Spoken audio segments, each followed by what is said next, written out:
Yeah, well, I saw a nod. For those of you beginning in quantum bollocks, whenever you travel back in time, you cannot actually travel back in time. You are creating a divergent reality from time for all the events that happen. Hence, the effective genocide of the planet Vulcan does not matter, as Old Spock continues, aka Spock Prime, as Old Spock, aka the new shit for emo wankers. Right. Who's seen the new Star Trek film? I'm sorry, was there a film starring William Shatner come out this weekend? No, there is no new Star Trek film. You are talking pish. There is some ridiculous fanfic. There is some ridiculous fanfic that has recently been released with some wanker who went, the Apple Mac, let's turn that into a ship. I'm sorry, but most of us saw that first travesty. I must say, I am one of the many people. Yes, I did go and see the first of the Star Trek movies in 2009, and like many of the other members of the fictional federation in this room, my itinerary, which I placed on an Excel spreadsheet, went very much like this. Hello. So, 8 o'clock, have a beer. 9 o'clock, eat a curry. 10 o'clock, see the Late Show and spit at the screen without giving it any chance. 12 o'clock, block my arse. That basically was my attitude towards the 2009 Star Trek film. As I like looking at this room now, some people actually looking in fear. Some people are going, he's fucking right though. He's fucking right. And other people having that slight sort of experience that you have from the early Sam Raimi films of going, what the fuck is it he's talking? Right. So, hello. Yes, Lisa. Thank you. Round of applause, please, to Lisa.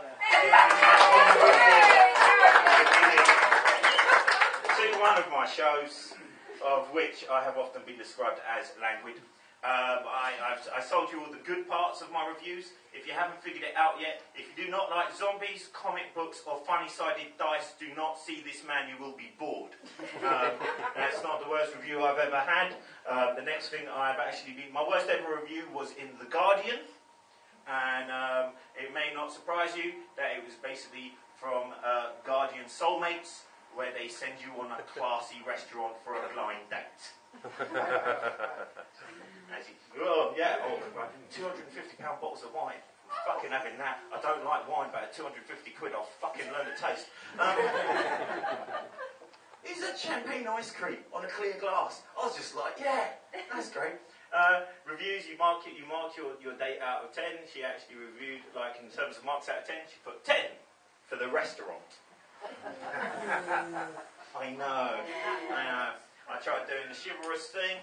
At the end of the day, now, yeah, you're right, look at you, you're all groovy people, like, you've come out at 6 o'clock, already drinking, but I know you've got some plan. You too, you look young, I hate you, but I have to ask these questions. Right? I see you hiding there, the young.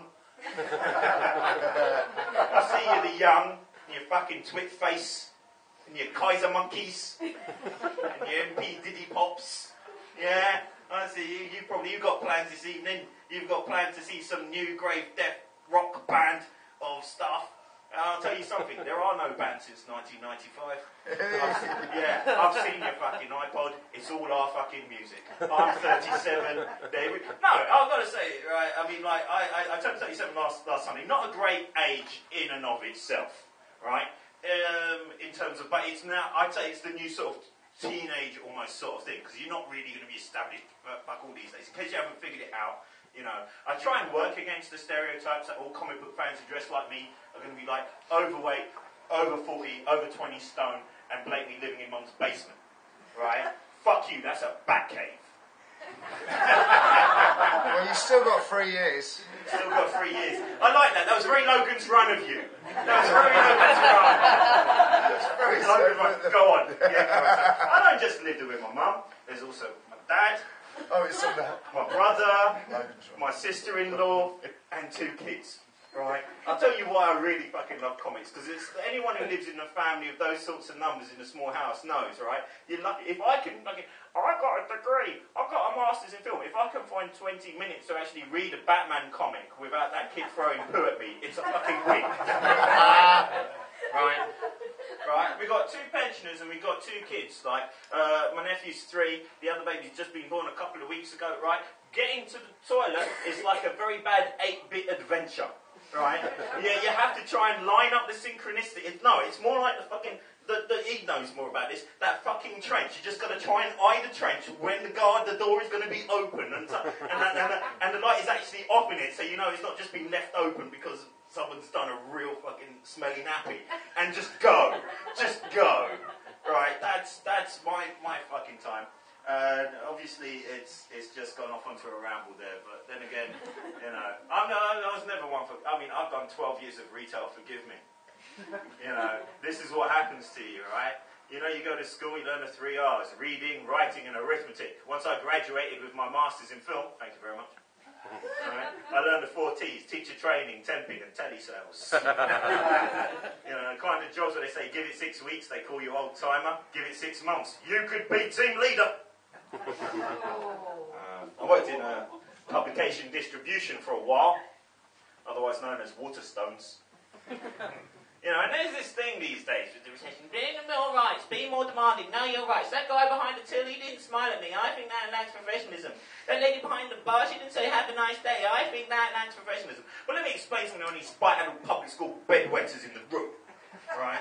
When you work a 40-hour shift week on minimum wage, dealing with the general idiots that are the general public, right? Right? That's not a lack of professionalism, right? That hangover is a fucking survival mechanism to stop you getting a fucking gun. I'll take your 3 for 2s and get out of my fucking shop. I'll eat your receipts. People think that's harsh. If you started your day with someone going, excuse me, do you know who wrote the diary of Anne Frank? Oh, I'm so glad you laughed. Not because it's edgy or any of that rubbish, but some crowds I've played, they've gone, yeah, you know, it's... Right. She's in love. This guy comes in, he's a big fan of these books, I told you they're sort of tangential. There's this guy who's Sven Hassel, right, and I'm assuming that's how you pronounce the name. And he's written these sort of anti-hero SS sort of like, for those of you who are old enough who may remember sort of Commando, Boys Combat, right? Some sort of nods of you. I have heard of these in old times, back when people turned pages to read and see illustrations rather than tappy, right? But from the perspective of the SS, right? And he comes to me, he's grabbed this Sven Hassel, right? And goes like, you know, I know it's fiction, but it's true. This should be in history. I think the worst one I've had was a person who actually came up to me with a copy of J.R. Tolkien's The Two Towers, shoved it in my face and went, I think it's a travesty how they're able to cash in on September the 11th with this sheer fantasy. Threw it on the floor and ran out. You're a good crowd, you're worthy, so I'm going to ask you this small question. What's more dubious, a man coming up and buying a book of pornography, or a guy buying a Mary-Kate and Ashley annual for 99p in a really furtive manner? You know, what's the question you want to ask?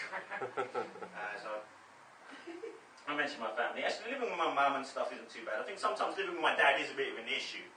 I think it's mainly because my dad's Indian, and sometimes I feel I haven't embraced enough Hinduism to get a deposit off him.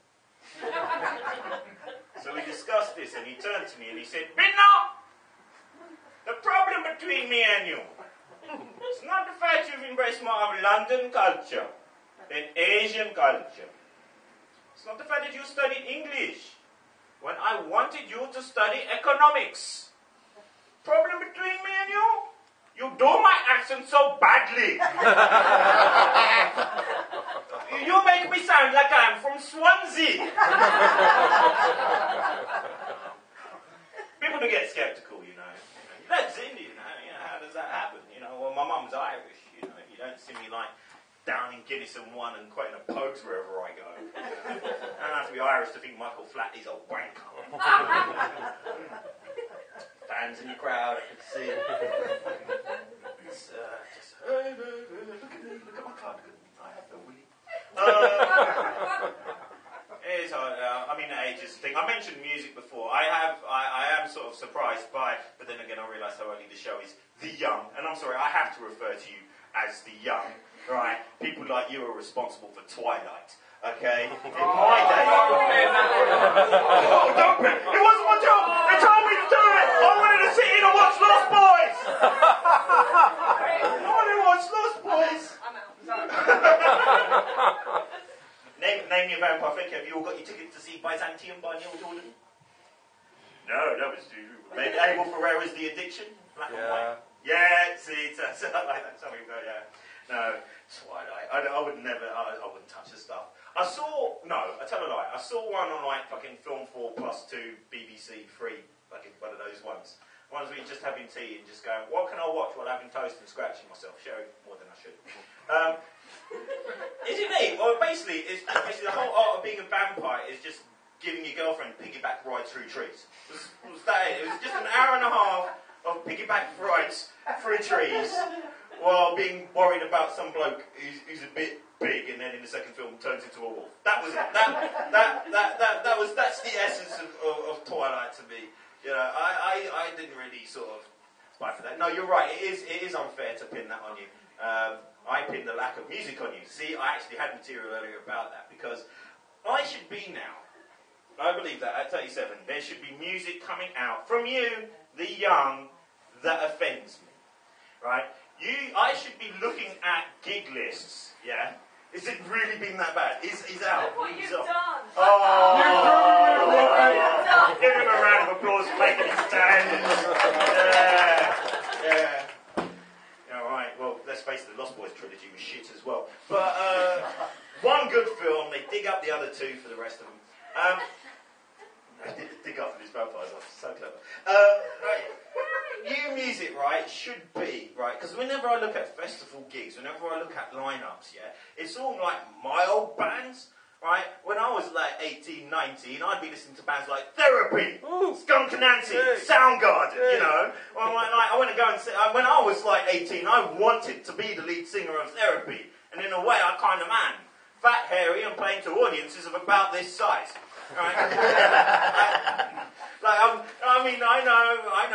We all went, I put my hand up, I went to go and see them do fucking Trouble Come Again, right? And I was there, and there was about a minute and a half where I thought, oh no, am I going to be like the old guy in the bar trying to be like, yeah, I know rock. No, the amount of women who turned up with like pentacle prams, basically, just to make sure that their children are educated on how this stuff fucking works, yeah, was just fucking ennobling. Alright, a mate of mine, though, he's going through his own little midlife crisis. I want to see a band called Ghost, £5 at Jägermeister tour, and like, maybe you're fans, but I just saw like the first 2 tracks were fine, but after that, I was just seeing that Stonehenge bit.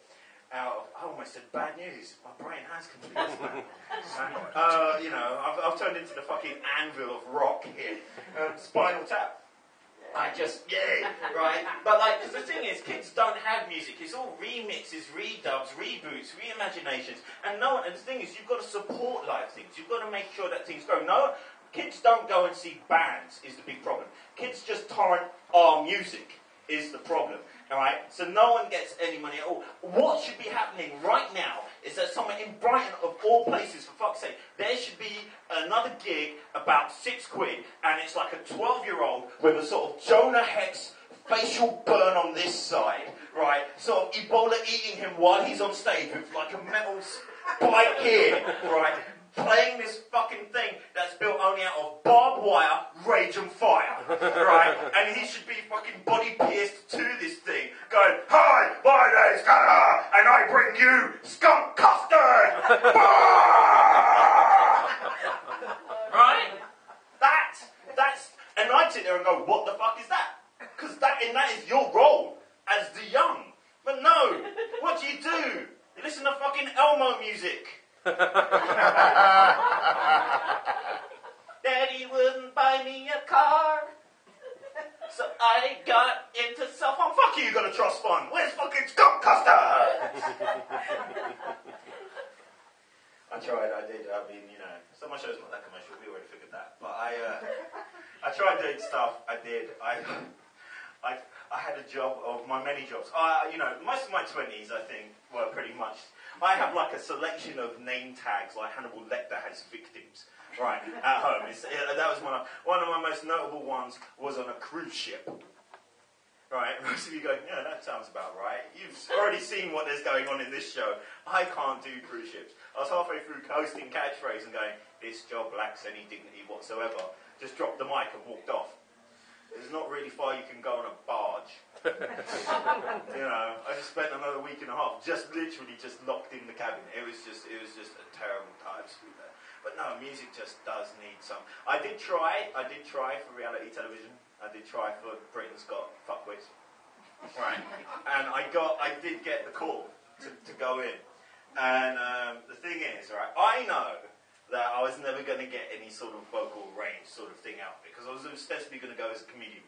But let's face it, that and Alan Sugar's The Apprentice, there's only two things you watch those things for. The very beginning and the very end. At the very end, you may see some glimmer of ability. But at the very beginning of those shows, it's just like watching egotistical fucknuggets, right? It's beautiful. It's beautiful. The Apprentice is my favourite for this because every single one of them, every opening episode where they introduce them, it's always the same. Same suit, Primani, same sort of like travel carriage bag from TK Maxx, and it's the same sort of pleather. It's better than leather because it's more waterproof, right? And they walk in and go, "Hi, my name's Tarquin. I've had 4 companies and run 5 of them into the ground within the last 2 years. I have equity debts of about £4.5 million. I, therefore, am a man to be a success." And that is the most commendable attempt at a stealth move I've ever seen. You know what really made that work? What really made that work was this. Like, do you know what? It was like Eddie Murphy in The Golden Child. If I don't drop any beer from my mouth. Shit. Hello,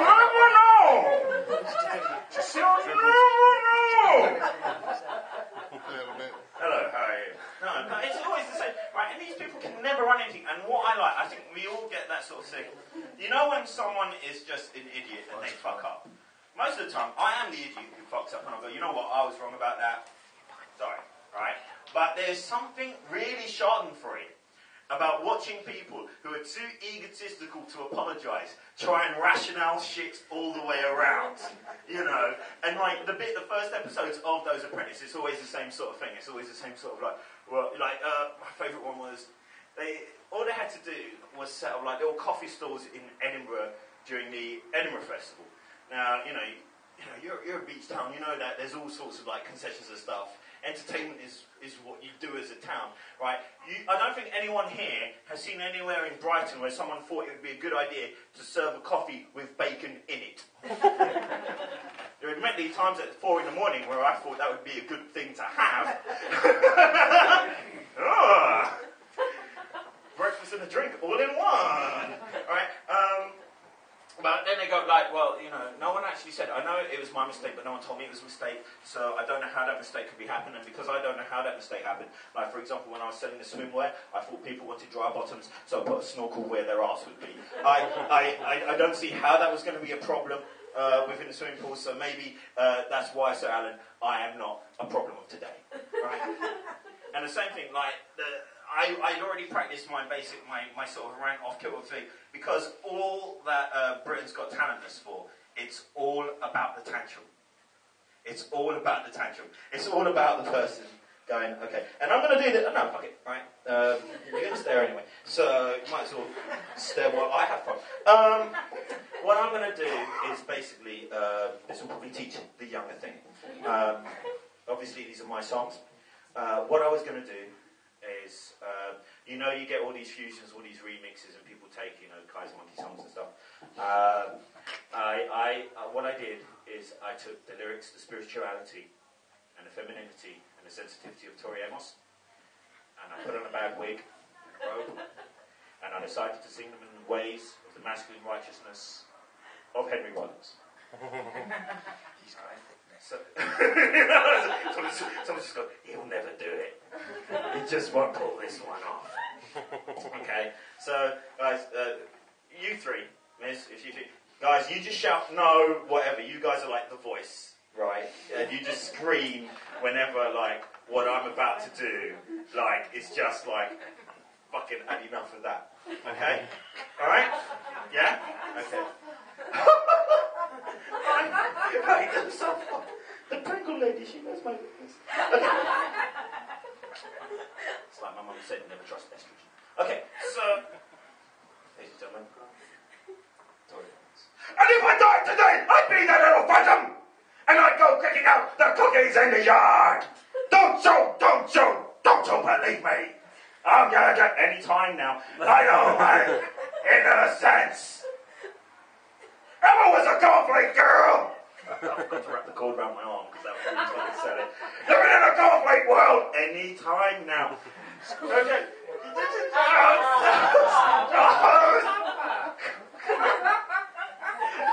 It's just so sheer fear.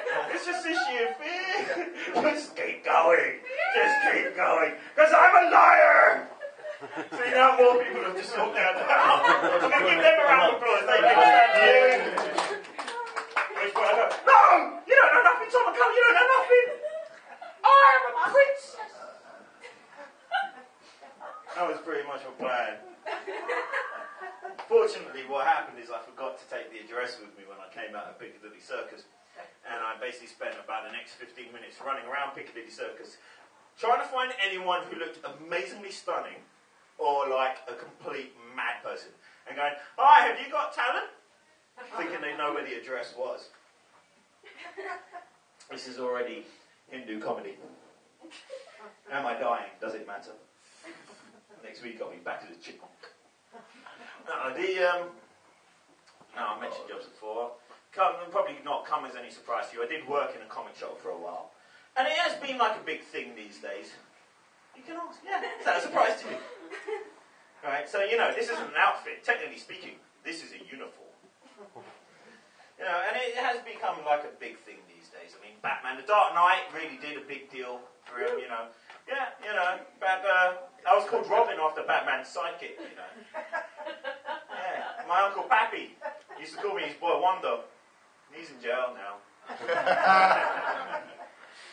Incredible Hulk, I think everyone enjoyed in the Avengers. He basically turned around. I mean, for those of you who don't know, because you probably watch the TV shows, right? In the original comic books, his name was Bruce Banner, but for TV, they changed it to David because they thought the name Bruce would be a bit too gay. Like the green body paint and the purple trousers wouldn't be enough of a hit. When you break down the scenario of the show, this is a man who runs from town to town, week to week, in the hope that some tabloid reporter doesn't out him. And his main catchphrase is, don't make me angry! I think the facts speak for themselves. Even Daredevil got a film. I mean, I did enjoy some Daredevil at a more realistic point, but at the same time, he is, he is the one that no one wanted to go and see. You see copies of Batman in French, you see copies of Spider-Man in Spanish.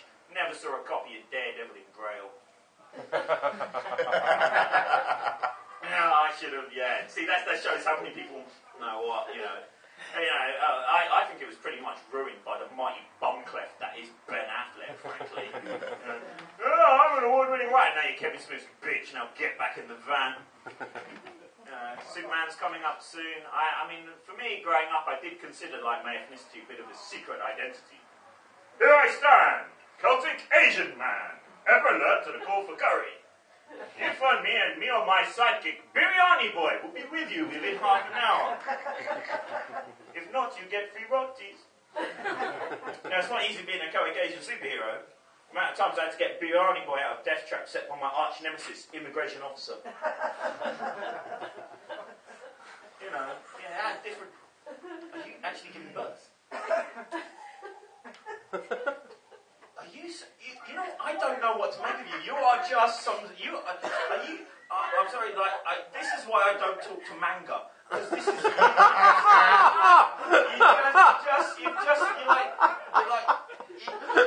It's just some bizarre fucking orco gone wrong.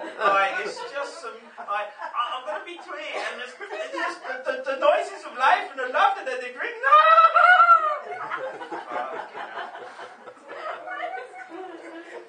Oh my God, she's doing that thing. She's doing that thing when someone's kind of upset and excited but can't actually articulate. I don't know. Oh my god. It's like one of these things you just hang out with some entourage. Let's do the Mouse Brighton. 5 ladies, Shanna, Gaza, Nasha and Taz, all sitting along a curb. They've got 8 Bacardi Breezes each, and yet only 5 shoes. You know, it's going to be one of those moments. I am here! I am here, That's more calling on my call centre experience, that was. Yeah, these things are hard. I mentioned customer service before. I mentioned Harry Potter. Harry Potter was actually the hardest sort of selling Waterstones, because you'd have those midnight openings, and it was just be wrong at every point. We even had like these special like machines that do like prices and so on. They came in from it, and I worked with this guy, and like technology is one of those things. Like I sort of mentioned, it's like I don't really get it. Right? It's got to have a direct application, otherwise it's like. Everyone, you know, there's some guys, I mean, you probably met themselves who, like, I mentioned the whole Star Trek thing, they walk around with their iPhone 6, and it's so affectitious. I've got to show you this app, I've got to show you this move, I've got to show you this thing. Try and start conversations about their latest phone, and then the minute they start, and what happens? Right, yeah, let me just show you this. Oh, there's no signal. Oh, just go wait for the download, and you're sitting there like a fucking numpty going like, oh, mate, can I just... Yeah, this is gripping, Mr. Abercrombie and Buckwheat. Right. Yeah. Oh no, just and what's the fucking app? It's like a picture of a beer, and if they hold it like that, it looks like half of it's drunk. I could have done 2 beers in the fucking time it takes them to do that. You know, it's just no. They had this technology come in. Now the price gun. For those of you who've also been in the name tag brigade, know the importance of a price gun. For me, the importance of the price gun is the fact that I'm still ultimately a boy, and it's got the word gun in it. Right? It also meant that I could overprice as many Dan Brown pieces of shit that I could find to make sure none of this fucking rubbish moved. Oh, Jesus Christ.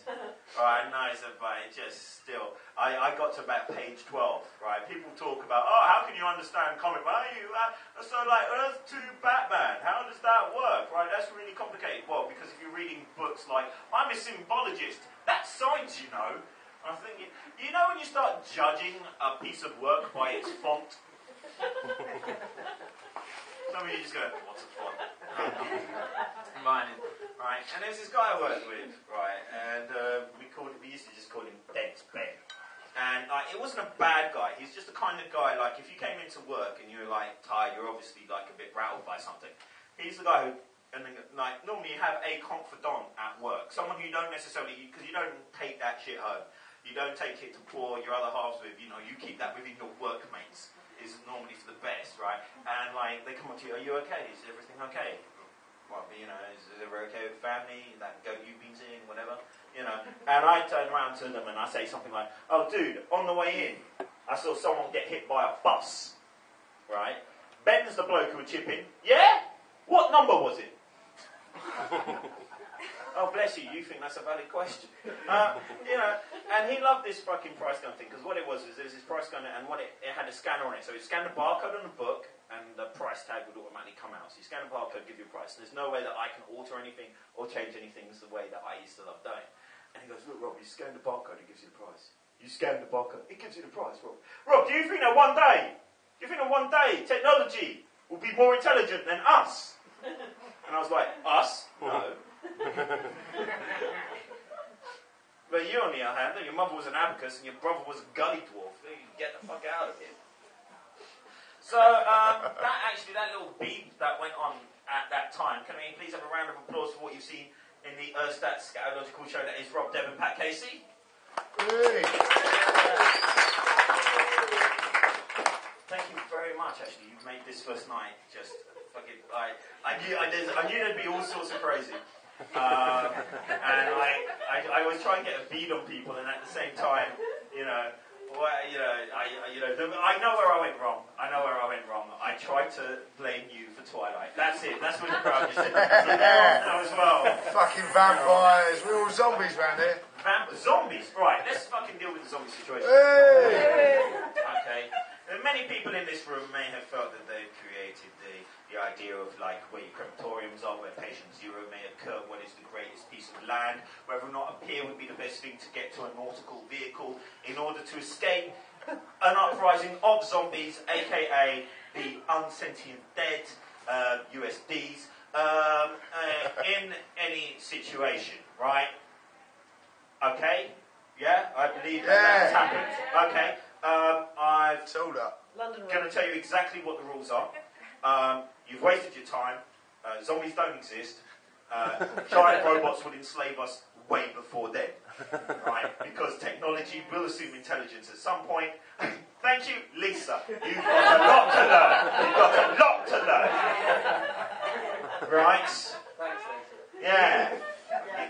He's taking tomorrow off, so Sunday, fucking do some reading. Right? And that's been said by a man whose most of his reading material has pictures in it. So, right? Yeah, technology exists. Now, if we're talking about the cybernetic reaugmentation of cadavers, we are just fucked.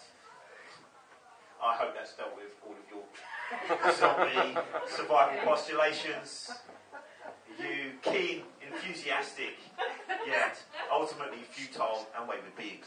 What about Amazon? This is futile. Now we open it up to the questions. You can ask me anything, put a hand up if you prefer, or I'll tell you some examples of questions I've had. Okay. How do we deal with the robots of the future? How do we deal with the robots of the future? By going to the further future. Yeah, of course. Okay, no, divergent timelines, that wouldn't work, as we've already established, Lisa. Your work on quantum theory was truly immaculate.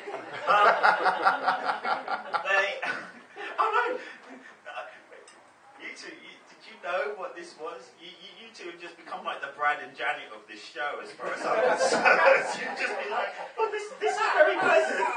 This is very pleasant. No, really, I'm just not that sure. In terms of dealing with the robots of the future, ultimately we just remove the main power sources. If we're able to remove the main power sources themselves, admittedly it does mean that we'd have to take a more medieval kind of lifestyle. That would be what we do. You were just making that up, weren't you? You were just you're mocking me, Lisa. You are mocking me. Am I? Probably likes Doctor Who. Okay, while we're on it, who likes? There are fans who go like the new Doctor Who. It's not as good as the old Doctor Who. The new Doctor Who is just not as good as the old Doctor Who. For those of you in this room, it was always rubbish. No, it wasn't. Give her a round of applause. You've bided your time, haven't you? You've bided your time. You're perfect, man. Patrick Troughton. Patrick Troughton. Oh, this is a Patrick Troughton, the latest hobo. This is the new one, doesn't have Bonnie Langford in it. Baggy type as a philanthropist. Yeah. Yeah, not having Bonnie Langford in it isn't an answer, because she didn't play the Doctor, did she? Right. She's really Annoying. I just like the bit where, and of course, as we all know, his best role being the priest who got skewered on a spike in Damien. Was it the Omen? No, the Omen. It was Omen. Oh, I like that. It was just, actually, I think it's fine. It was the first one, yeah. I forgot because the photographs. The photographs, that bloke who goes off to be a Cardassian did, yeah. Yeah, he played a Cardassian. You see, you think I make shit up. I've done my research. His son is a really good actor too. I've heard son. What is his son? David Troughton. Put my hand up in the toilet. He's gone off to go and find David Troughton right now. I was going to put my hand up, so I'm on the toilet. Okay, no worries. Well, aside from the generic knowledge of David Troughton, were there any other questions? Yes, miss. You mentioned earlier on about your Indian and Irish kind of background. Do you know that flattery will get you nowhere? Do I know that what? That flattery will get me nowhere. Flattery. Flatly will get me nowhere. Oh, Michael Flatley. Oh, Christ. He's so fucking dense. I don't know. He missed that one. Sorry, no, I didn't hear the certain. I thought she said Flatley. Like Flat Eric. I didn't know. I misheard you. That was me. No, that was a very funny joke. But you can use Wasted on me, really. Yeah. I'm here or not. Flatley will get me nowhere. No, that's true. I made my main memory of musical taste in the house was Peter Gabriel from my brother. Yeah, he's got the tickets for the O2 Arena.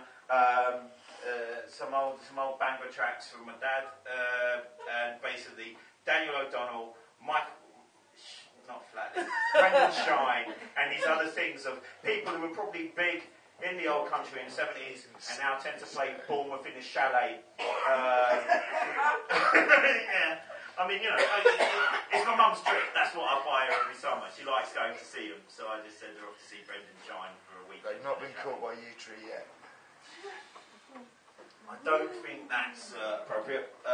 Although I will tell you, the worst one, since you brought up childhood heroes, like sometimes a lot of people have been surprised by U-Tree. Rolf is innocent. Rolf is innocent. Free Rolf. Okay, we're gonna fucking get him out with a massive kangaroo with boxing gloves on it. Get a Rolfaroo.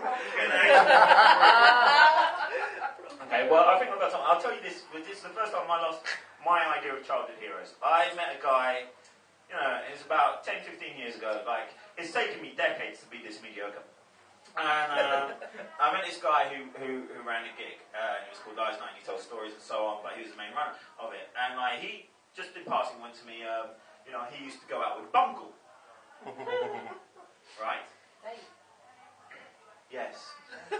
He used to date Bungle. Now, I've done exactly what you did, right? I don't see a man. Well, it was a man.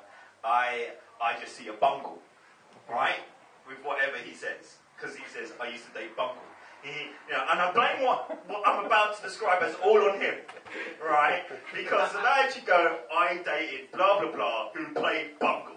That's a fucking conversation. If you turn around and go, I dated Bungle, and the rest of the conversation is Bungle, and that's fucking on you, right? And the reason why I say that is I went, oh, what's Bungle doing? He went, well, Bungle committed suicide. And that is tragic as a man, but all I see is a Bungle. Because whatever's happened, Bungle did it, right? Like, I'm like, okay, but I'm hurt because I'm fucking like, you know, I'm much younger, and I'm like, how did Bungle die? Right? Which is a horrible fucking question, right? Because whatever he says, it's going to be fucking Bungle, right? You know, if he says fucking hangs himself, it's going to be a giant bear, right? It's stupid, it's just going to be fucking Sponge, right? Like, I'm not gonna, you know, and as I said, my face is doing this sort of like, I've gone wrong, I don't know how, right? And it's your fault for bringing it up, and it's his fault for not saying he's an actor, right? Bungle drove a moped off a cliff. Fuck off! You dirty bastards! You dirty bastards, all of you! You're just fucking dirty, right? Yes, fucking. Piggies, fucking. And all the world is a. But I just feel like Zippy was fucking played by Sting, you know? He like turned up because he was fucking cowboy!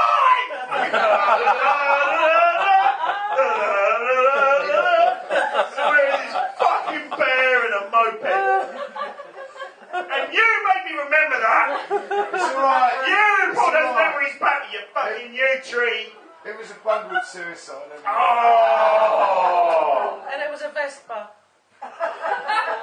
Doesn't count. Doesn't make it better. I feel really bad, ladies and gentlemen. It's a bunk. Someone actually doing the. I'm just checking. I think we've got time for one more, maybe even a couple more questions. Are alright for 7? Should be coming up. Alright. What was it? What was it? The film or the book? Oh, yeah. It's What do I think? PG-13, Yeah, I mean, it's going to be probably a 12A over here, which brings me to. I mean, I obviously have a problem with that, the young love face, which is like, I don't get to go and see, like, for example, I really wanted to go and see Wreck-It Ralph. You know, my family was, you know, the kid's still too young for me to take the kid to, and as a single man, I can't go and see a fucking Pixar. Yeah, you know, you have lady person, or he's really good with robotics. You know, I don't know, right? Go. I have a girlfriend, and I have questions about World War Z. It's like all of our powers and none of our weaknesses. Right. I don't know. I mean, it doesn't look. I think. Well, yeah, but the 12A sort of thing. That's the thing. Because what a lot of people. When I was 12, I was chuffed at Batman. Michael Keaton, obviously the best Batman. had come out, because I had just turned 12 then, and it meant that I could go and see the film, didn't have to get like anyone to take me along and stuff. 12A means that someone under 12 can be taken to this film as long as like someone takes them along. And like when I was 12, I was like, yeah, it's a 12, I'm a 12, I saw Logan's Run, I see Joanna's boobs, therefore nothing should be censored for me, I should be able to read what I want, see what I want, go and do whatever I like, right? Now, cut to me going to see The Dark Knight Rises, okay? West End of London, right? Matinee show. It's not in 3D. Take a guess. Tickets. Regular seats. 12. 16. Did you say 16? Yeah. That's close. I think it was just over £15, but yeah. Give them a round of applause, but yeah. Yeah. You know, I like it. I'd applaud it, but that's fucking shocking. Right? Yeah. No, I'm sorry, but when you're paying £16 to see a film, I don't want any 12-year-olds in that fucking cinema. Right? I know, you know, I mean, it's like you turn up and go and see, like, Fantastic Four, Rise of the Silver Surfer, and someone's going like, oh, he's all silver and I can't see his willy! And you're like, fucking hell. Of course, wrapping myself in tinfoil and turning up with an ironing board might not have been a plan.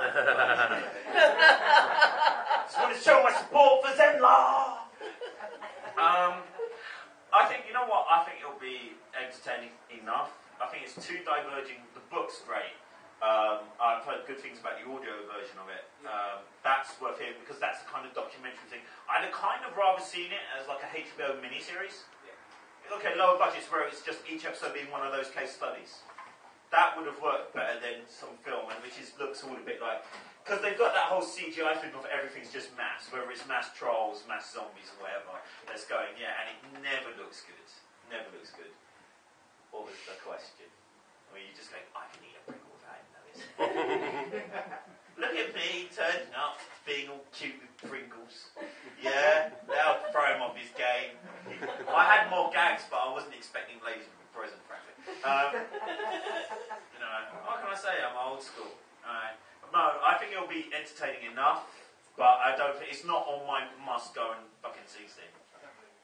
What, you don't believe that I won't like? No, this won't be entertaining. Well, I mean, I suppose, yeah, but you, if I may say so, because of the fact you asked the question, you're talking about books, you fucking love the book. And Max Brooks is doing, if anything, if you get a time in Central London, he's back again. He's doing some Q&As and stuff, so he's got another book coming up. I think he's doing stuff like that. Prince Charles, which if you ever are in the West End, is worth just fucking knowing about. Like, alright, I know I haven't gone to see, right, and I worked it out, right? Who wants Star Trek Into Darkness? Isn't that just the same acronym for sexually transmitted infectious disease? Right? Who's going to go and see that? No, right? Although I turned up once dressed as Batman because I'd come out of a GMTV review of Batman and I went to go and see Batman Begins, right? And I thought for a lot. I'm dressed as Batman and I've done retail. This should be funny to the person behind the counter. They'll fucking love this, right? Not thinking about the fact that they've had enough shit of the day. So, like, the last thing sometimes you want is the wacky chatty cunt, right? And especially the fucker's got pointy ears and a cape, yeah? And then I turn up and put my best Batman voice and went, one for Marley and me. And they sold it to me. And I don't know what was worse, me sitting through Marley or me or the person behind me because I fucking is. Just stick it on the side. I think that's about, yeah, that's all. Yeah, that is all the time we got because we've got another show coming up in about 10 minutes. So can we have a round of applause please again for Pat and Cliff? Guys, thank you so much. As you can tell, basically how the show works is it's different every night. Depending on the sort of respondents, that's why I always love doing the Q&A at the end. On the last night, I'll probably do that one a bit longer. So, if you guys, we normally do the show as a free show. If you want to chuck some money in, I think we've got some glasses about, cool. We've got a jar with Cliff just there, bucket. So please make a contribution. If it's not been your bag, I understand that, but do tell your friend, the guy who works in the IT department, about the show on Sunday, and he can come up with loads of questions. But guys, thank you very much for your time. I've been Rob Devlin. It's been lovely.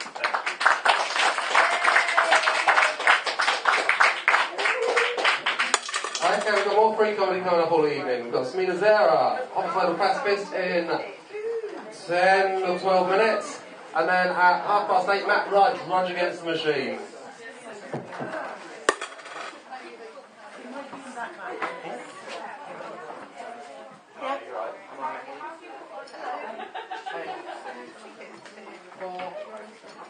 next show?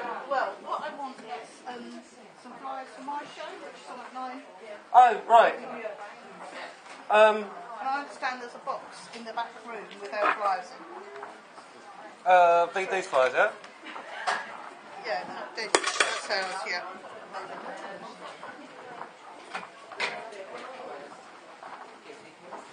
Not dead yet.